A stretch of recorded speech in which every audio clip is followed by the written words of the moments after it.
En esta oportunidad vamos a escuchar las entrevistas con la congresista de la República, Ruth Luque, quien ella pues representa a la región Cusco y viene del partido Juntos por el Perú. Ella fue víctima de una clara acción de abuso de autoridad por parte de la policía.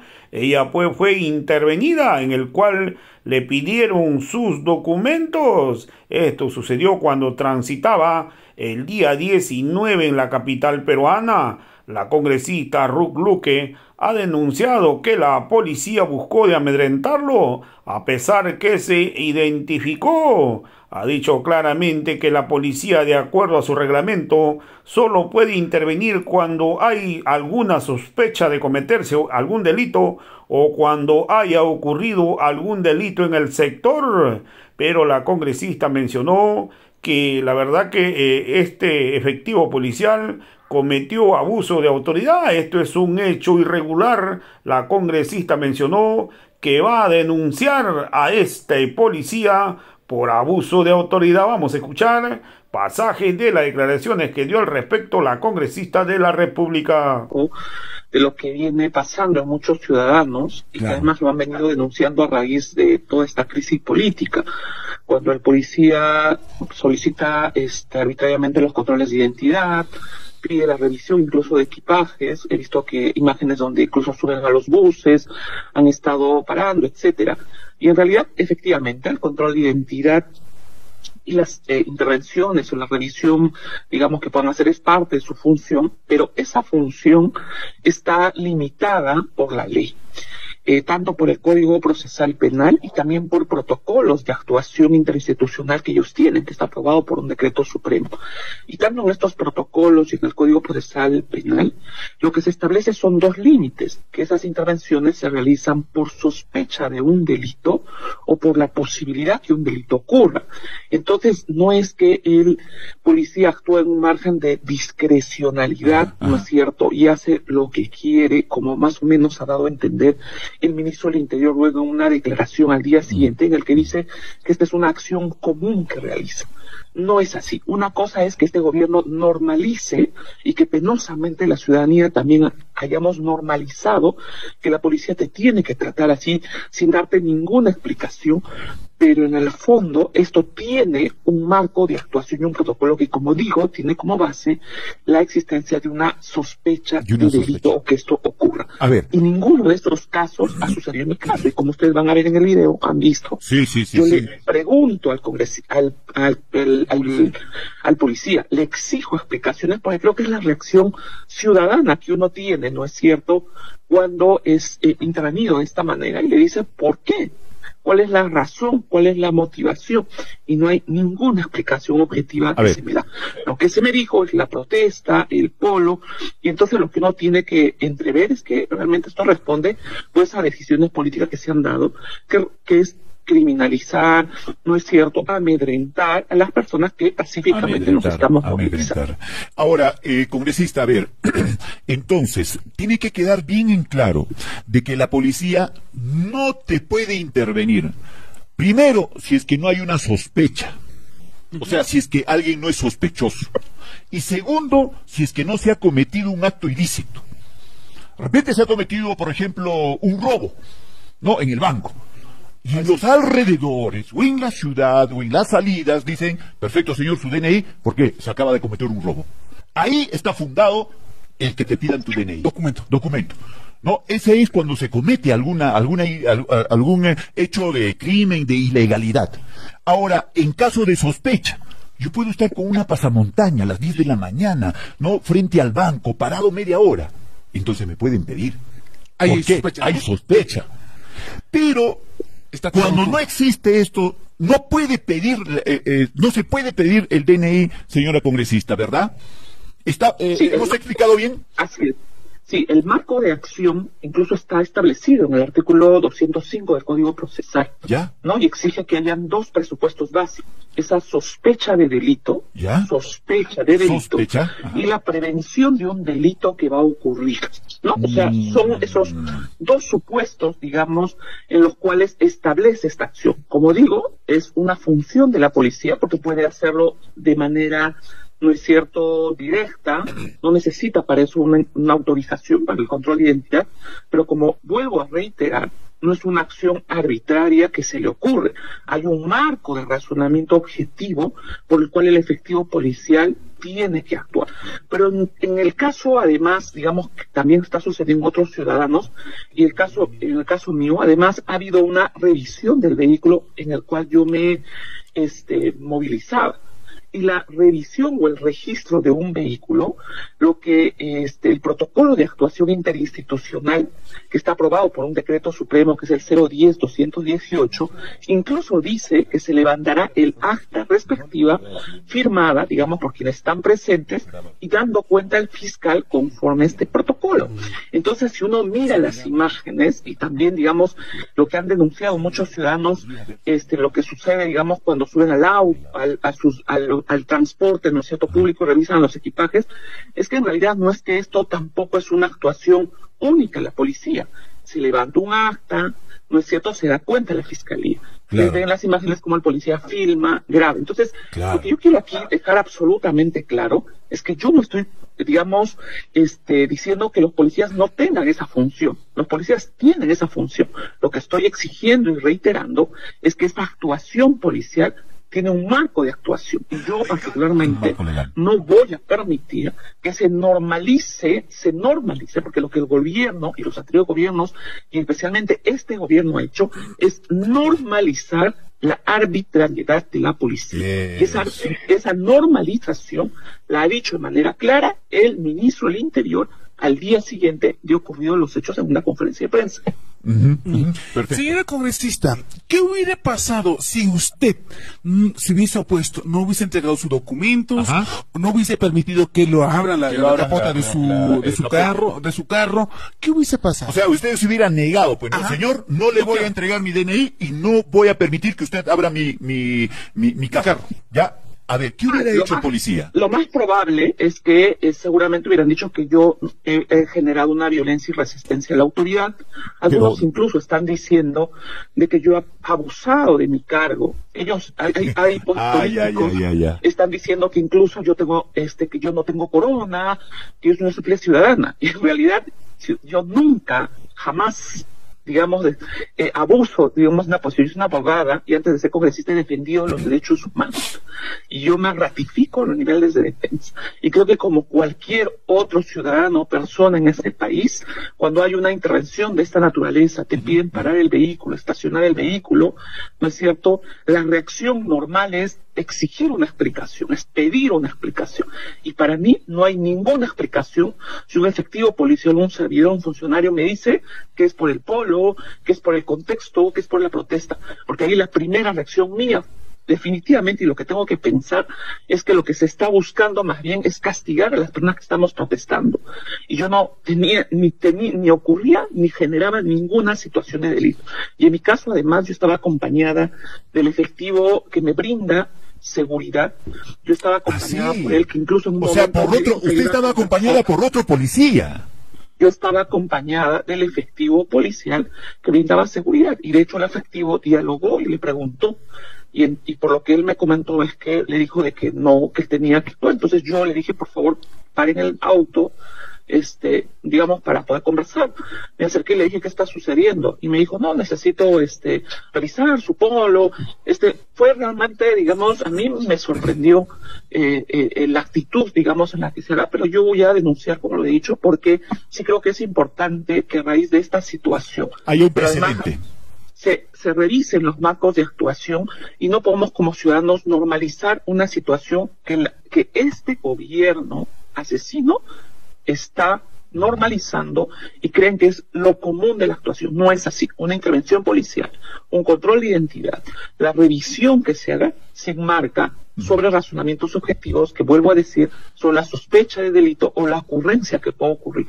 Y en mi caso considero que no había ningún elemento objetivo de esa naturaleza. Ahora, ¿y qué de la inmunidad parlamentaria que ustedes tienen? ¿No previene este tipo de hechos? Bueno, la inmunidad, digamos, existe, ¿no? Pero recuerda que en el caso, digamos, de los congresistas, digamos, por eso vuelvo a decir, si es que hay una sospecha de delito o una ocurrencia que esto ocurra, digamos, la inmunidad estaría relativizada. Por eso es que en mi caso, más allá de que yo sea congresista de la República, mi exigencia de preguntar cuál era la razón objetiva era absolutamente válida. Y más bien yo quiero rechazar las declaraciones del ministro del Interior, de otros políticos, ¿no es cierto?, que han venido declarando que intentan justificar una actuación de esta naturaleza. Claro. Así como, digamos, hay un conjunto de criterios que se siguen de la misma forma, digamos, para los ciudadanos, las arbitrariedades no pueden presentarse y tienen que haber explicaciones. Solicitar a una autoridad, a un funcionario que haya una explicación sobre una acción es lo que corresponde a cualquier ciudadano, porque lo que está resguardando es tu derecho. Así en este caso, por ejemplo, como usted dice, digamos, si yo le exigía mayores explicaciones, ¿y qué pasaba si el policía tomó una acción y me llevaba a una comisaría? ¿No es cierto? Me llevaba a una comisaría y me quedaba ahí intervenida, como ha sucedido con muchos ciudadanos que pasan horas, 8, 10, 12, 15 horas, y a veces casi 24 horas por un simple control de identidad. Claro, eso está en el marco de la ley, pero el pasar un mal rato, pues. No ha tenido una explicación, y eso penosamente está sucediendo ahora en este gobierno.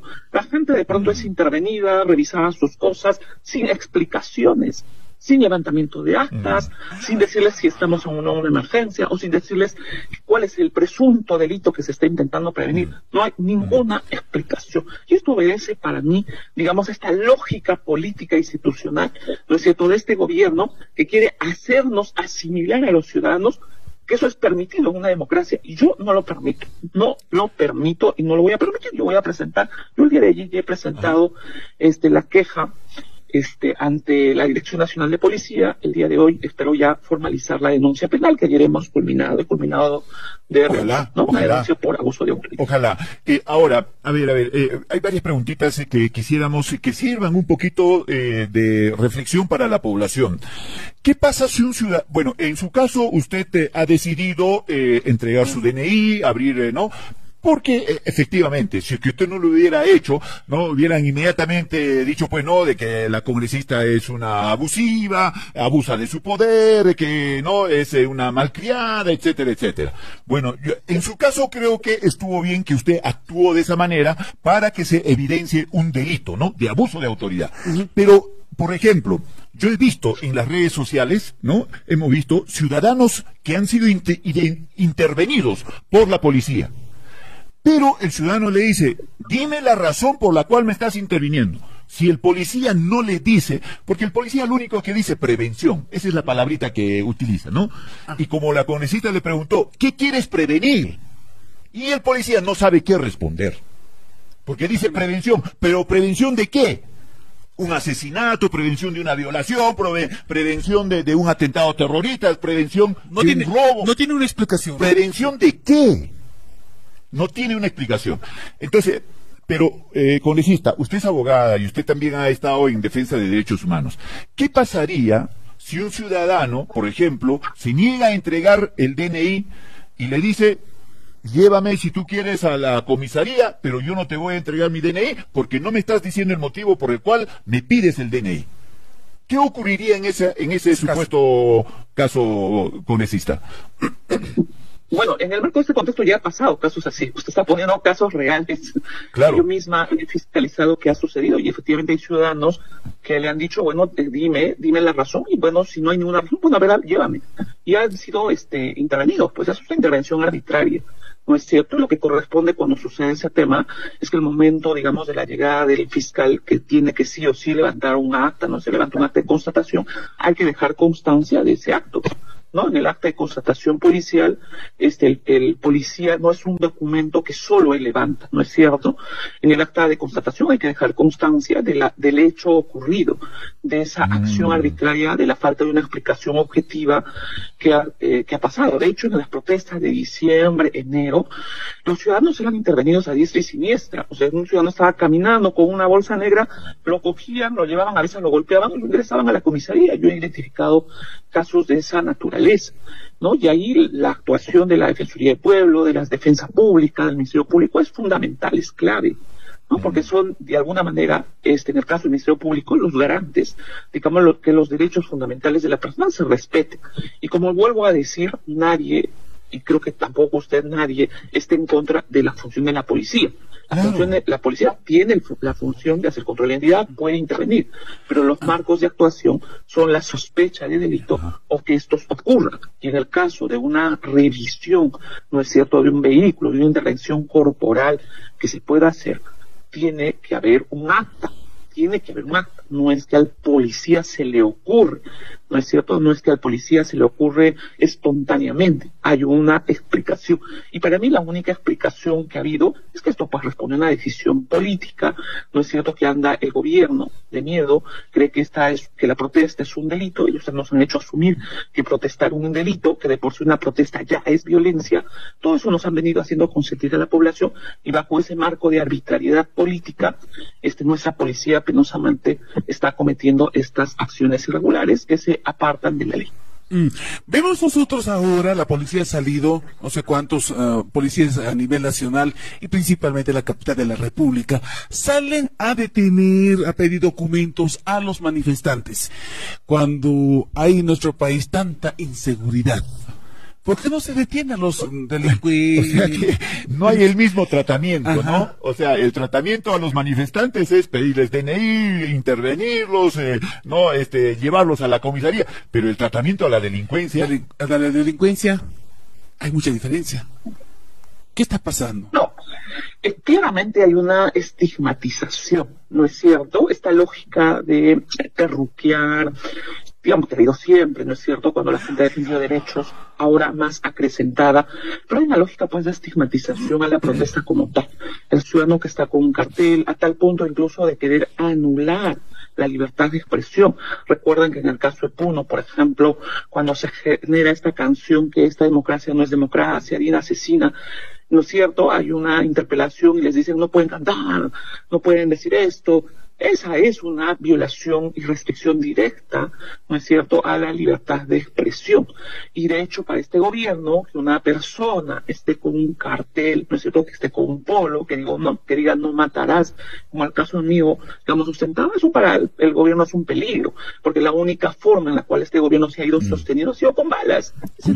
Se ha ido sosteniendo con balas. Entonces, como ahora, la grave situación que ha generado con las muertes y los heridos, y hay una comunidad internacional que está haciendo, no puede disparar, ¿no es cierto? Ya no, lo está pensando dos veces. Ahora lo que quiere, digamos, es acrecentar la estigmatización, ¿no es cierto?, normalizar que no estamos en una democracia, porque para mí, claramente, cuando hay acciones de este tipo, no estamos pues en democracia, porque lo que estamos haciendo es vetando el derecho a la libertad de expresión, vetando la posibilidad que se exprese, cuando debería el Estado garantizarnos que cualquier ciudadano se sienta seguro en una movilización. Y ustedes han visto en Lima cómo se han ido restringiendo calles, declarando zonas intangibles por encima de la Constitución, las plazas públicas, y la pregunta es, ¿dónde la población va a protestar? ¿Dónde va a ejercer su legítimo derecho a manifestarse pacíficamente? Aún así, para mí la movilización, digamos, generada este 19 en Lima ha sido simbólica, ha sido importante, han salido voces absolutamente diversas, y creo que tienen como común la defensa de la democracia, la justicia y el respeto a los derechos fundamentales y la interpelación política, pública al gobierno y a este Congreso. Así es, pero las primeras planas del día de ayer de los principales diarios, empezando del diario El Comercio, dice: la protesta no paralizó el país.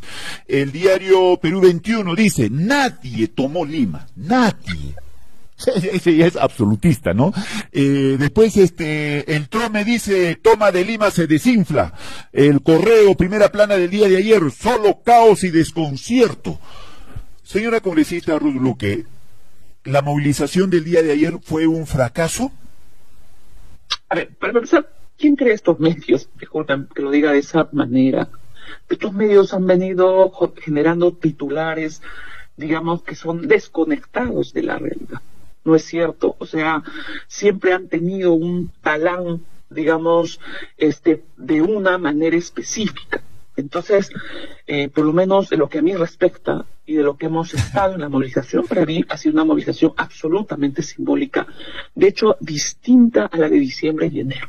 Diciembre y enero tenía un rostro principalmente de líderes campesinos, de comunidades, de hechos aymaras de la población, pero en esta movilización en particular tiene un rostro de voces absolutamente distintas, de centro, de partidos también, de jóvenes, de sectores de centro democrático, absolutamente distinto, y que la población salió de manera espontánea.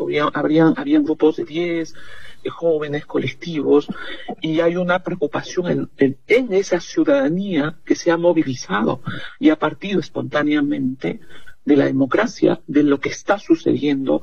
Hay una reafirmación de la gente que no queremos, ¿no es cierto?, que este Estado sea capturado por intereses, y hay una decisión también de la población de mantenerse movilizada.